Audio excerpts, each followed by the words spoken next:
వేములవాడ కళ్యాణకట్టలో మరోసారి అక్రమ వసూళ్ల ఆరోపణలు చోటు చేసుకున్నాయి. ఫోన్ పే ద్వారా డబ్బులు తీసుకున్నట్లు భక్తులు ఫిర్యాదు చేశారు.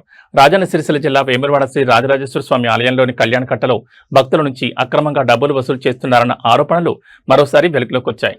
తలనీలాలు సమర్పించుకునేందుకు వచ్చిన భక్తులు టికెట్ తీసుకున్నప్పటికీ అదనంగా 50 నుంచి 100 వరకు ఇవ్వాలని సిబ్బంది డిమాండ్ చేస్తున్నారని బాధితులు ఆరోపిస్తున్నారు. ఈ అంశంపై ఇటీవల మీడియాలో కథనాలు ప్రసారం కావడంతో ఆలయ ఈవో ఎల్ రమాదేవి కళ్యాణకట్ట సిబ్బందిని హెచ్చరిస్తూ కఠిన చర్యలు తీసుకుంటామని ప్రకటించారు. అయితే ఆ హెచ్చరికలు చేసిన మరుసటి రోజే మరోసారి ఫోన్ పే ద్వారా డబ్బులు తీసుకున్నట్లు ఆరోపణలు రావడం వివాదానికి దారితీసింది.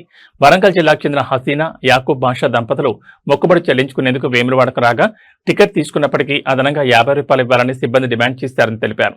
తాము ఫోన్ పే ద్వారా డబ్బులు చెల్లించాల్సి వచ్చిందని పేర్కొంటూ ఆలయ ఈవోకు లిఖితపూర్వక ఫిర్యాదు చేశారు.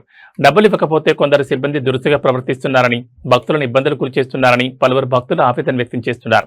ఈ ఘటనపై స్పందించిన ఆలయ ఈవో ఎల్ రమాదేవి భక్తుల నుంచి బలవంతంగా నగదు వసూలు చేసే వారిపై చట్టపరమైన చర్యలు తీసుకుంటామని స్పష్టం చేశారు. అలాగే ఈ విషయమై పోలీసులకు కూడా ఫిర్యాదు చేస్తున్నామని, భక్తులు ఎట్టి పరిస్థితుల్లోనూ అదనపు నగదు చెల్లించకుండా నేరుగా ఆలయ అధికారులకు ఫిర్యాదు చేయాలని విజ్ఞప్తి చేశారు. నా పేరు హసీనా. నేను వరంగల్ నుండి వచ్చాను ఇక్కడికి వేములవాడ దర్శనానికి. నా ఫ్రెండ్ తలనీలాలు తీసుకుంటా అంటే వచ్చాము. మేము వచ్చిన తర్వాత టికెట్ తీసుకున్నాం 50 రూపీస్ ఇచ్చి. మళ్ళీ తర్వాత టికెట్ చేసేటప్పుడు మళ్ళీ తను మనీ డిమాండ్ చేస్తున్నాడు. అడిగాను నేను, పైన రాసింది ఏంటి చదవండి, మీరు ఆడ రాసింది కదా, మళ్ళీ డబ్బులు ఎందుకు అడుగుతున్నారు అని అడిగిన తర్వాత వెళ్ళి అక్కడ చేయమని చెప్పారు. తప్పకుండా ఇవ్వాల్సిందే, మాకు జీతాలు రావడం లేదని చెప్తున్నారు. కళ్యాణకట్టలో ఉన్నాం వెళ్ళి అక్కడ ఎవరైతే నాకు రిసిప్ట్ ఇచ్చారో తనని అడిగాను. 50 రూపీస్ మీరు తీసుకొని మళ్ళీ తన జీతం రావడం లేదు అంటున్నారు. ఏంటి సార్, ఇస్తే ఇవ్వండి, లేదంటే వెళ్ళిపోండి అంటున్నారు. 50, వేరే వాళ్ళు 100 అడుగుతున్నారు. నేను నా దగ్గర క్యాష్ ఉన్నప్పుడు కూడా నాకు కూడా ప్రూఫ్ కావాలి కదా సార్, నేను కంప్లైంట్ ఇవ్వాలంటే. దానికోసం అనేసి 50 రూపీస్ ఇచ్చి ఫోన్ పే చేసి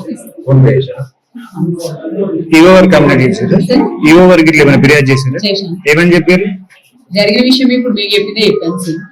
రాధపూర్వకంగా రాసి, ఎందుకంటే ఇక్కడికి వచ్చే భక్తులు వాళ్ళు ఏదో మొక్కుబడి కోసం వస్తే ఇక్కడికి వచ్చిన తర్వాత దయ్యాలో వీకొద్దు కదా సార్.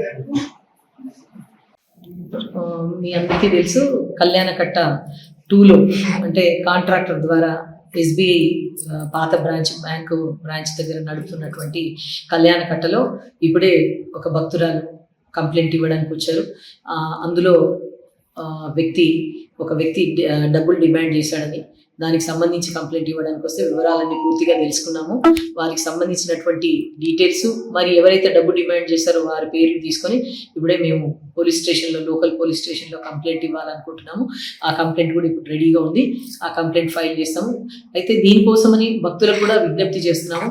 ఎవరు కూడా భక్తులు టికెట్ తప్ప టికెట్ పైన డబ్బులు ఇవ్వకూడదు.